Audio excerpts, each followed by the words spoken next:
Great to have you back with us on our Unbottled podcast.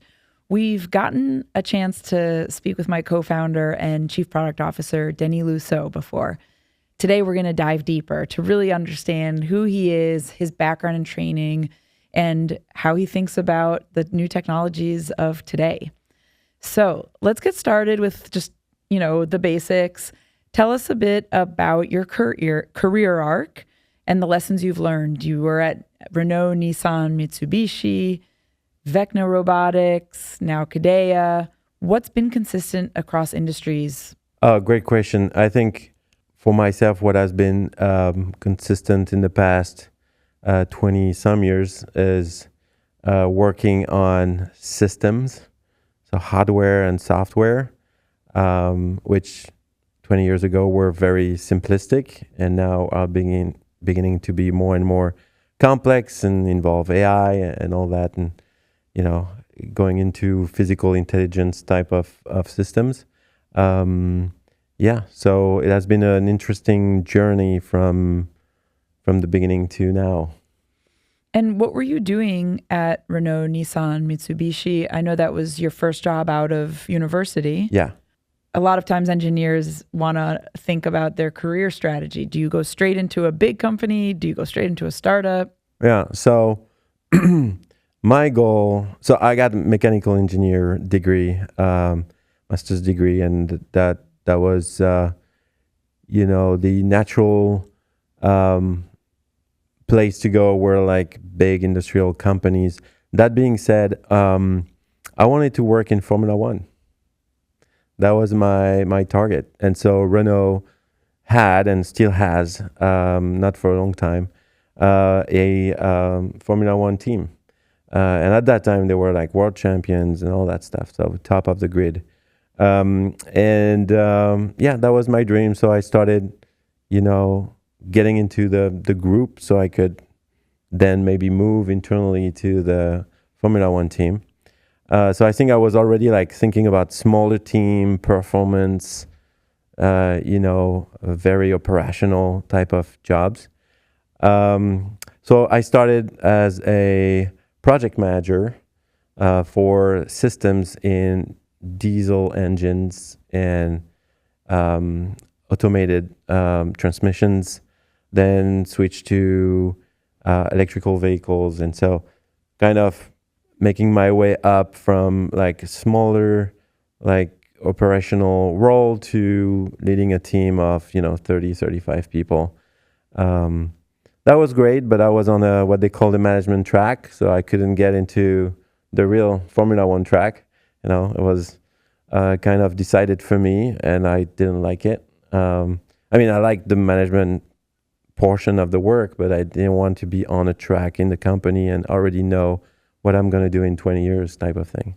So I wanted to be in a smaller company, and this is when I switched to smaller companies, still into the hardware, software type of products, and mostly on operations. So customer-facing teams, deployment, commissioning of product, manufacturing, all this, and service, support, all that. So until I get into a startup called Balio, which, I'm born and raised in France, and so moved for that startup here in the US 10 years ago. And Balio, if I have it correct, was one of the earliest movers in placing robots into warehouses. Totally.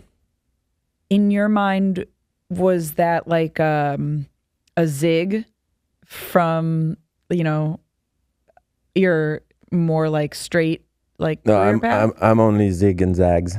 Yeah, I never had a career path in my head. I don't have a vision board and all that. I don't believe in those things because I think part of life is all about luck and meeting people, and you don't control necessarily who you meet and how it's going to work. Example being here, like, we met at MIT, and this is how things happened. So Yeah, so Barrio was a friend of mine called me and is like, I'm at Barrio. It was a former Renault employee, and it was like, I'm there and we need someone to help us building the operations team. You should come. We just have a Series A. We have a little bit of money. Just come and join us. So of course I went through the interview process and all that. This is how I started, like a call from a friend.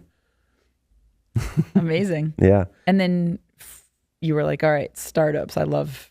Yeah, that was my actual first startup, because the previous company I was in, like a smaller company, was a kind of, very profitable oil and gas, PE owned type of company. So different way of doing business, self-funded and all that. Well, that was my first startup. And I was like, so you don't make money? They're like, no, we have 10 robots out there and we are 20 people. How do you pay people? So for me, it was kind of a discovery. Yep. On how you can, fund ideas for years until it actually becomes a profitable company. Yep. So yeah. And so you were with them, and then they IPO'd. Yeah. So I was with them for 7 years, 2 years in France, 5 years in the US. I started the business in the US, hiring and building the team, deployment, manufacturing, sales, everything business, basically, because R&D was in France. We IPO'd in 2017. We had a lot of interest with Amazon, with BMW. That was great projects. And then I decided to go back to learning, because that was a lot of work to set up a business here in the US. With no background about how to work in the US environment. And I was like just obsessed, working 7 days a week on this, thinking about it all the time. And at some point in 2018, I'm like, I need to go back to learn stuff. And so this is where I decided to go back to school. And there's an IPO, there's all the exits milestones. And at some point, it was just time for me to do something else, somewhere else. So yeah, and then I joined Vecna, which is kind of the American competitor, which was an interesting journey. And for 3 years, I was responsible mainly on the customer topics. So deployment, service, support, manufacturing, all those things. Yeah. Yeah. Which is one of the things that we're really excited about. Yeah. Bringing. So what is interesting is now I'm on the product design side, which, I'm not a designer of products. I don't know how to code, or a little bit, but not to the level we need. I don't know how to build a robot, but I know what the customers don't like. I know what's going to happen when we're going to be bigger, and we need, the right structure in place to be successful. Yeah, so it's a very interesting journey in the sense of injecting all this customer experience from the get-go in what we're doing and what we're building. Yeah. Do you find that large corporations, let's say, versus startups, are as customer oriented? Is that a difference that you've noticed? I think a lot of startups are not customer oriented. Fair. Because they want to build a tech, and once they have a tech, they try to find a problem to solve, which is the opposite of how it should work. A lot of big companies actually have customers, and this is why it's driving their quarterly results. So sometimes we think small company will be closer to customers.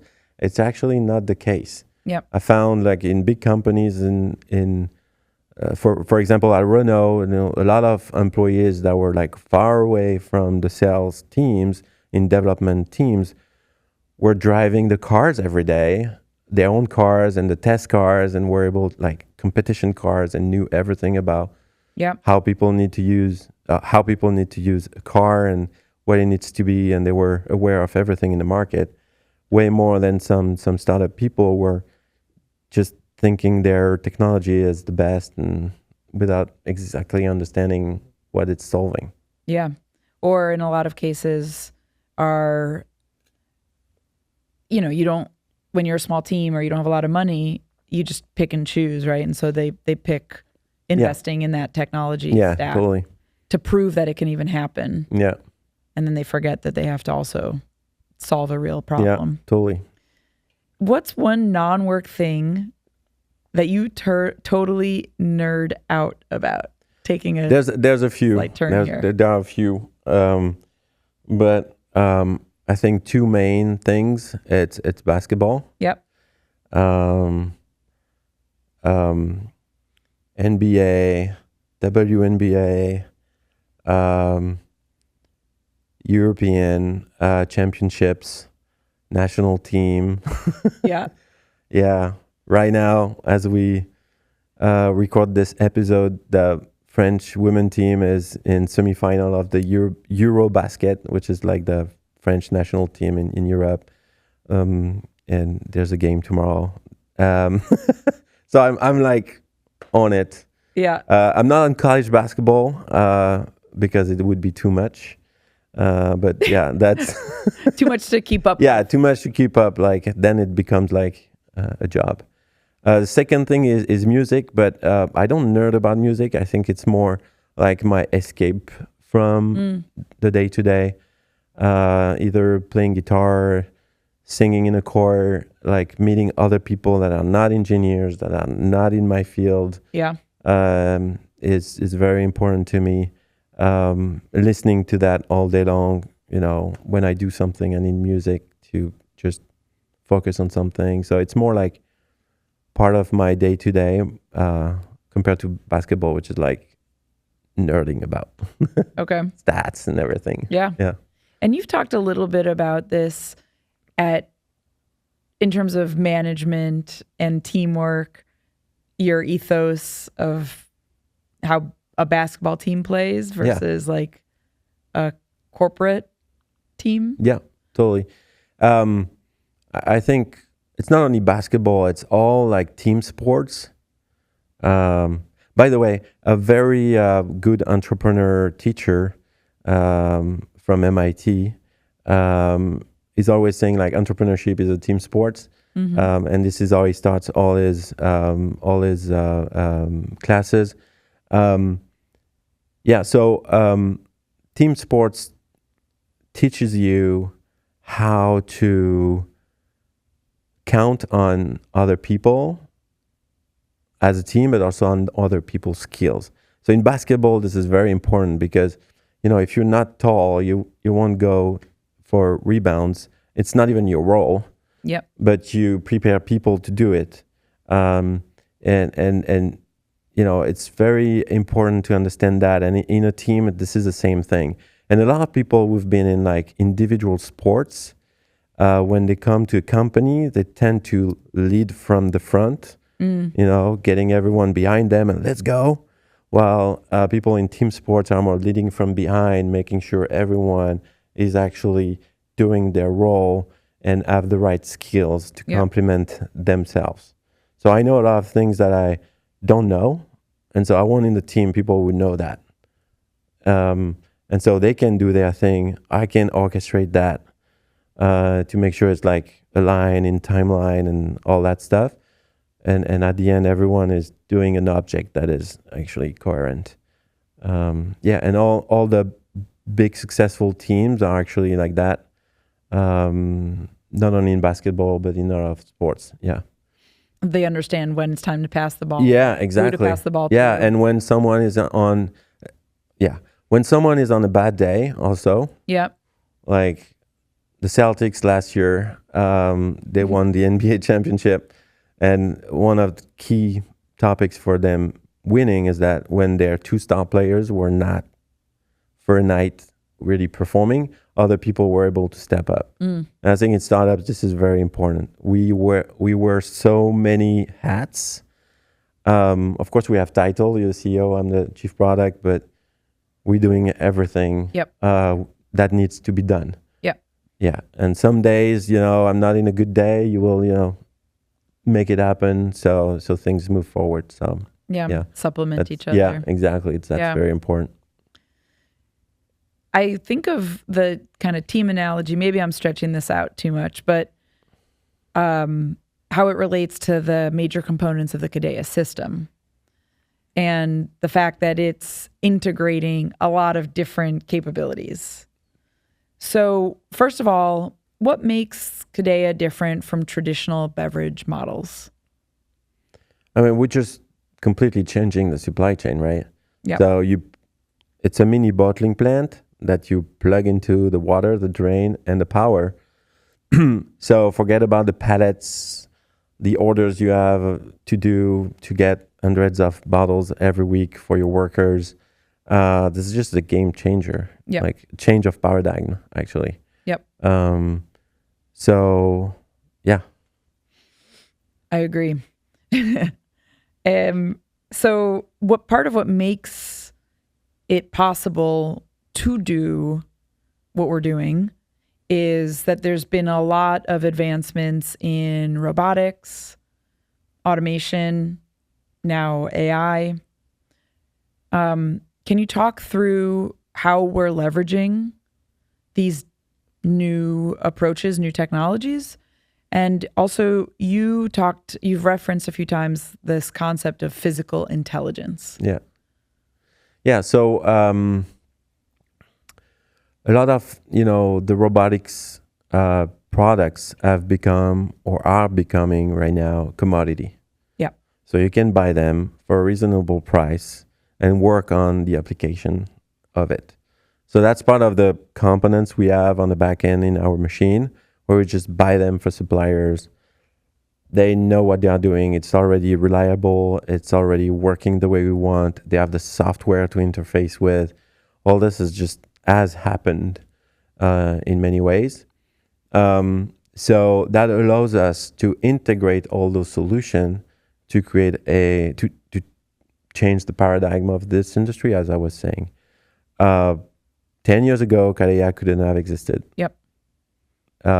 Or at a cost that is just prohibitive of doing business. Right. So that's great. So those robots and all those hardware things and sensors being available, now you have all those things you can do and integrate. And so those pieces of hardware become a source of data you can use to improve the way the business is working or optimize it. And this is what we call physical intelligence. And there were pioneers in this world. Apple was one of the first ones. You have your phone, and this is your physical object, and then all the apps on it that actually what is useful for you is the intelligence. So that was kind of the iPhone was kind of the first physical intelligent piece of product. Now we talk about more advanced stuff like the NVIDIA, GPUs, where you got this very performant hardware on which you can put a lot of software that is way more complicated than before, and you can embed those smaller hardware that were before like a computer.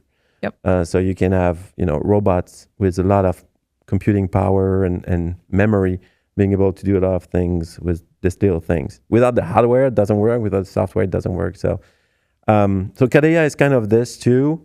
Our machine, delivers beverage, but at the end of the day,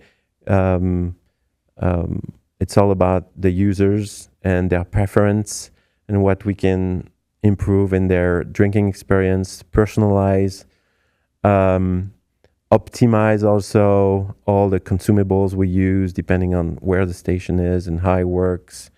All this will create a lot of performance, thanks to this intelligence.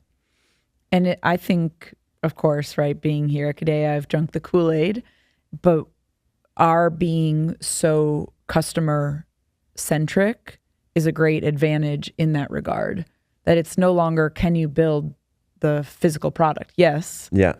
That's a first step and a first moat, but it's more, are you solving real problems for real people? And are you meeting them where they are? Yeah. And it's exactly what we're seeing right now in the AI industry. Like, you have two types of AI right now, and people don't really necessarily understand that. You have the people who are building the infrastructure. So the LLMs and all the generative AI stuff are the tools that will, like the internet, or like the 5G. Those are infrastructure that will allow us to do business. And then there is a second part of AI that we are, in my, like physical intelligence is part of it, which is like, how do we use all this infrastructure to create business?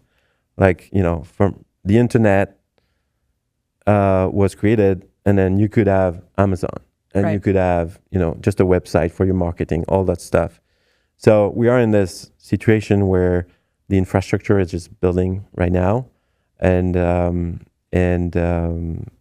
a lot of other people are building the application of the AI, turn into customers and understanding their problem and solving them and improving the life of workers and people all over.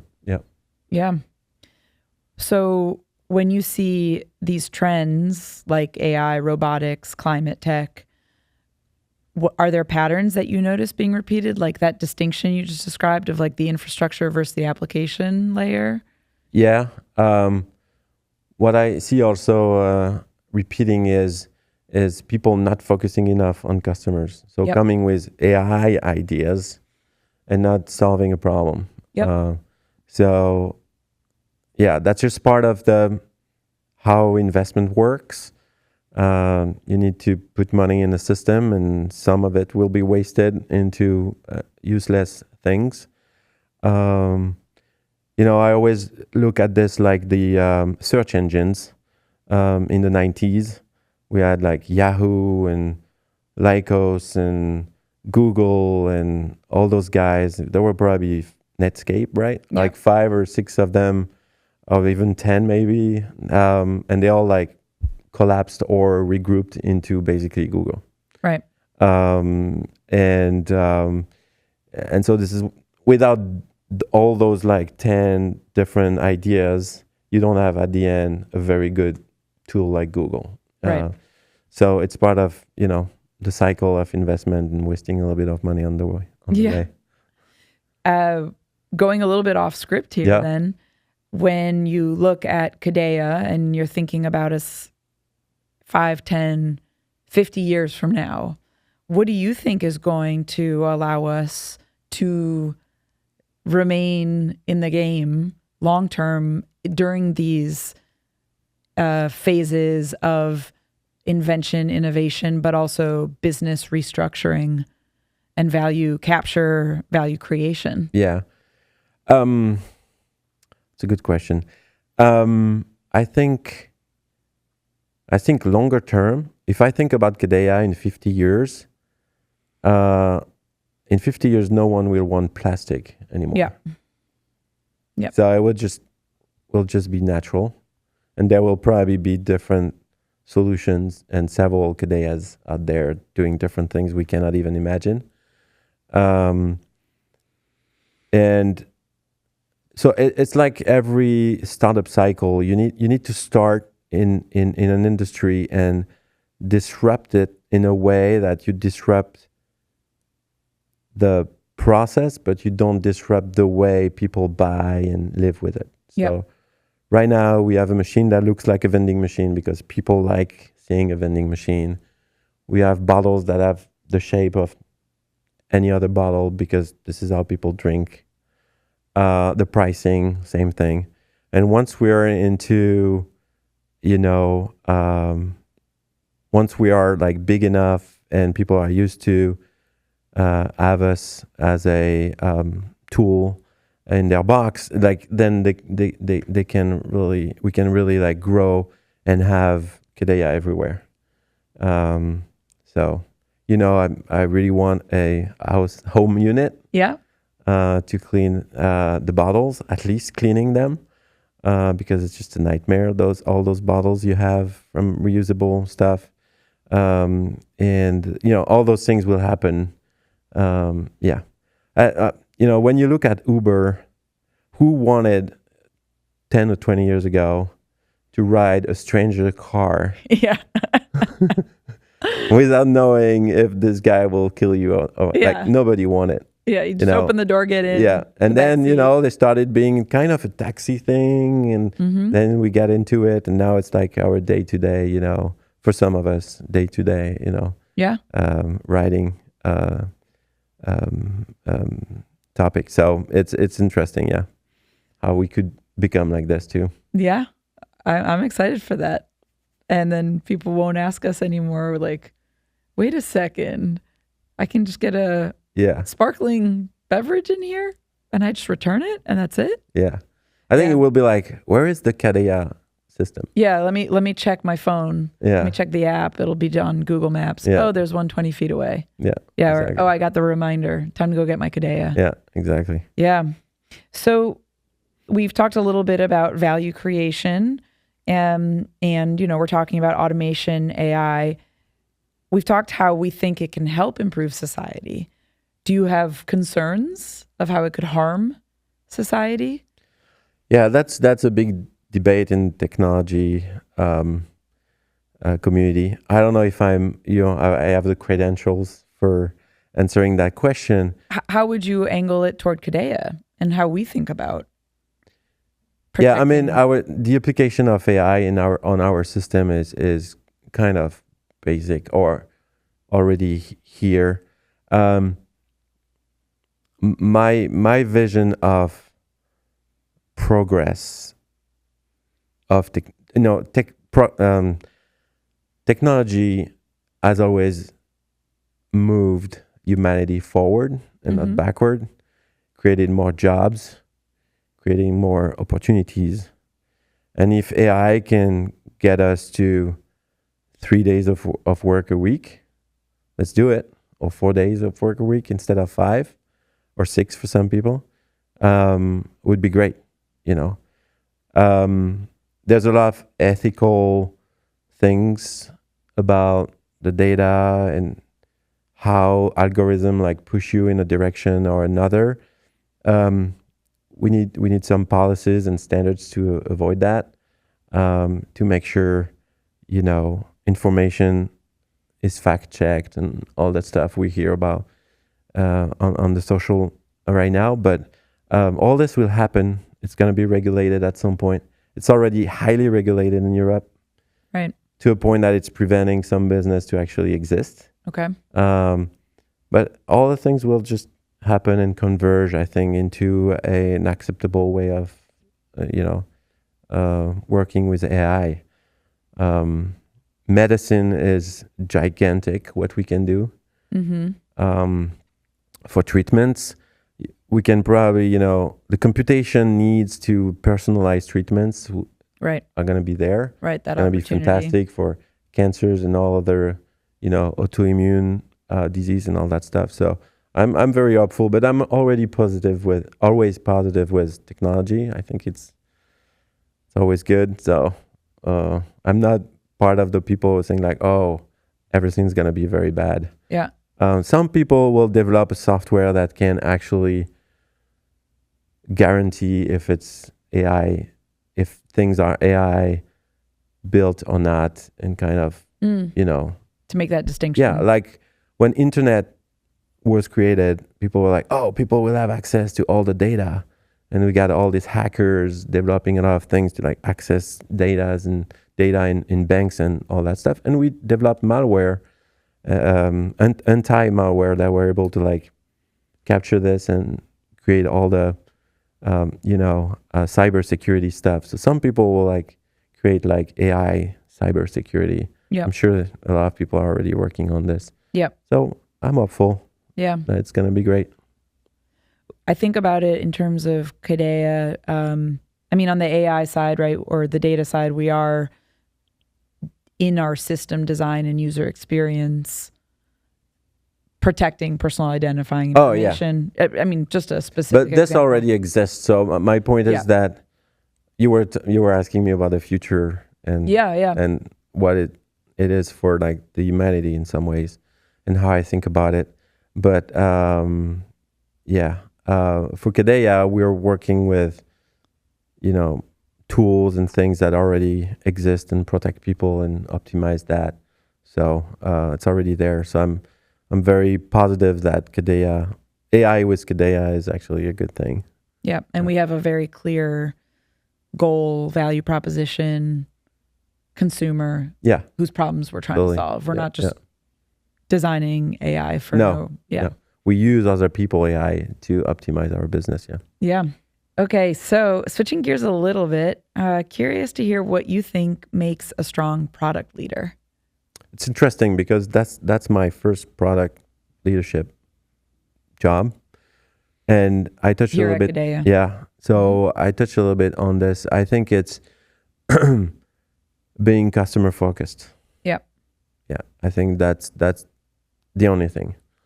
Like, listen to the customer, put some feedback loops in your process to make sure everything you learn at the customer is going back into your product, improving it and making it even more efficient and better for the company, yeah, and for the users.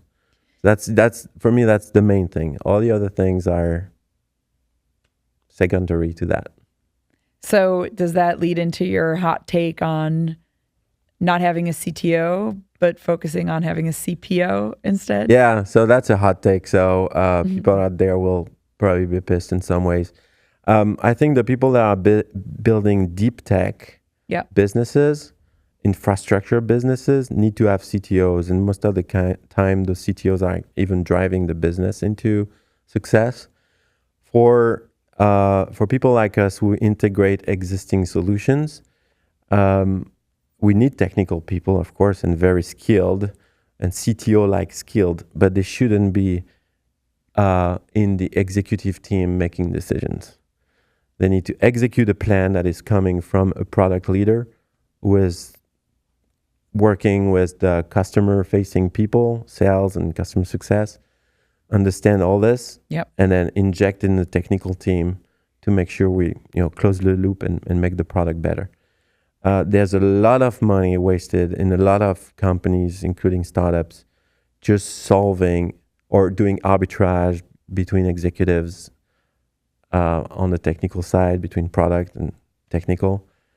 If product says it needs to be done, just do it, and so the product leader needs to have the capacity to tell what it needs to be done, and also how we do it and when we do it, and make the decision by themselves. With that comes, I would argue, having some background as well in business. Yeah. Right? And technical background. I think most of the product leaders today have business background, and they just need to spend the time understanding technical things. I've seen great people who are not technically trained, who understand how to build software, how to build robots. It's just a question of being curious and learning about it. And you need also to have the right leaders under you. So who are like chief software, chief hardware engineers, or VP of that discipline, being able to understand what is happening on the customer side. And you as a product leader, you kind of, collect all this together and make a decision that makes sense for the company. So being able to synthesize. Yeah, exactly. And filter. Yeah. Yeah, it's a parallel I see a lot in the sustainability space, right? Where there's people who want to solve climate and sustainability problems. They think they have the answer, right? And so it may not be technology, but they think their solution is the right solution. And then people don't spend the time to really understand the consumer and what is the real problem to be solved. Because I do believe waste is an inefficiency that can be designed out.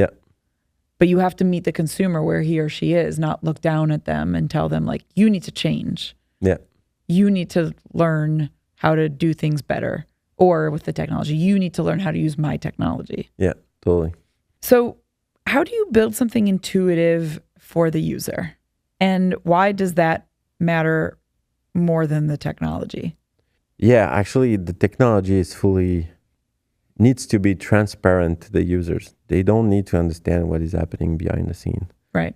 Again, if you take your iPhone, there's a ton of technology to get this little piece of hardware with a screen you touch. like all the things are happening without you understanding how it happens, but it just solve your problem. You get your Google map, you get your calendar, everything. You just touch it and it just shows up. It's just the right size, the right way of putting it in front of you. Yep. There's a lot of technology behind it, but you don't need to understand it. So how you make it happen is just like go to customer and ask them what they want. We did that at Kadeya, right? At the beginning, we didn't know how the machine should look like, where the screen should be, how the icons should be on the screen. And we just ask people, like, what do you think? Yep. And we realized, like, the icon needs to be bigger than what we thought. That, the words on the screen needs to be bigger because people don't always, have a right, they don't have their glasses with them or whatever. People also don't speak necessarily English or don't even know how to read. Mm-hmm. So they need the icons to see, oh, this is Coca-Cola. Like, I can select it and I can check out with just an icon. All these things we understood by going to the customer and understanding that and doing some A/B testing on different configurations. Yeah. So we had a piece of paper, right? Huge piece of paper. Yeah. Like a mock-up. Sort of drew out what the front would be and then said, where would you want? Put it on the wall and people would just show up and like, it's too high, too low. It's more intuitive to have it on the right, on the left side, all that stuff. Yeah. Kind of fun. That was really awesome.